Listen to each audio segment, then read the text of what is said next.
Hello, Giovanna Tucker here, and welcome to 100 Days of Today is Going to Be Awesome. Can today be awesome, or at least not suck, for 100 days in a row? Every day I'll be posting a video for 100 days to do just that. See you inside.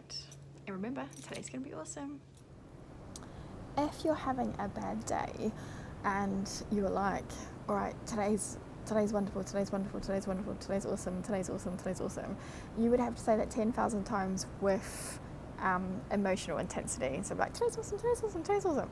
So instead, it's easier if you were just to say, why is today awesome, or why is today so wonderful?